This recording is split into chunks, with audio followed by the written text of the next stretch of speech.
করার নয়, আমি তো হুকুমের গোলাম, আমার হুকুম মতো কাজ করতে হবে।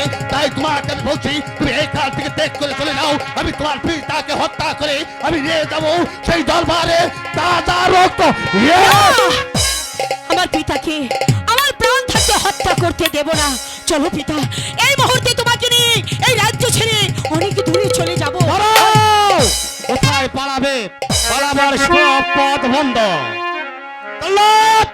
জনাব, তুমি তোমার কাজ শেষ করে নাও। শোনেন, শোনেন, শোনেন, বাদশাহ গো, ও বাদশাহ, বলে যাও না রে গো, শুনে বাদশাহ, বাদশাহ।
জনাব, আমি বানে যতটি কথা শুনতে পাচ্ছি তত তোমার আমার শরীরে রক্তটা টকবক করছে। আমি এই কান্নায় আমার কিছুতে মন করতে পারবে না। উজির সাহেব, মৃত্যুর জন্য প্রস্তুত হয়ে যান। জল্লাদ, তুমি তোমার কাজ শেষ করে নাও। শোনো মারুব্বান, আমি তোমার পিতাকে মুক্তি দিতে পারি, কিন্তু আমার একটি শর্ত আছে। বলুন হুজুর, আপনার কি শর্ত আপনি বলুন। শোনো রুব্বান, তুমি যদি আমার 12 দিনের পুত্র শাহজাদ রহিমকে স্বামী বলে কবুল করো, তাহলেই তোমার পিতা মুক্তি পেতে পারে। তুই রাজি হচ্ছে আমার এই তুচ্ছ জীবনের জন্য তুই তোর দুঃখের গালি মাথায় দিস। হুজুর, বলো মা। আমি আপনার প্রস্তাবে রাজি। ওঠ মা, তুই আমার প্রাণটাকে শীতল করলি রে মা।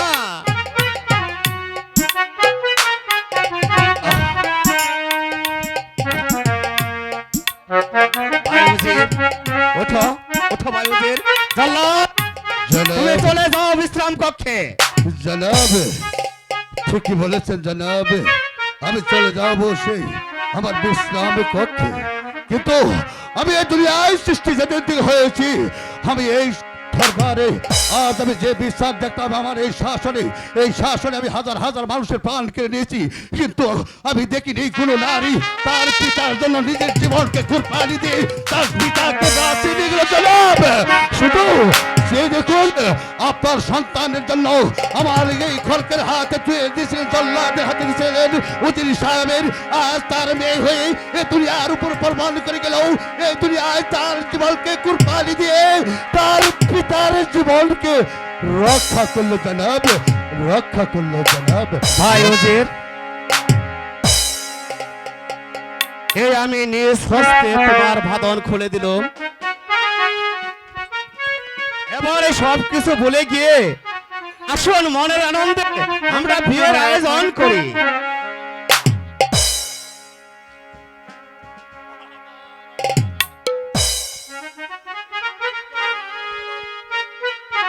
নদীর সুতে বসে গেছে তার আবার আনন্দ।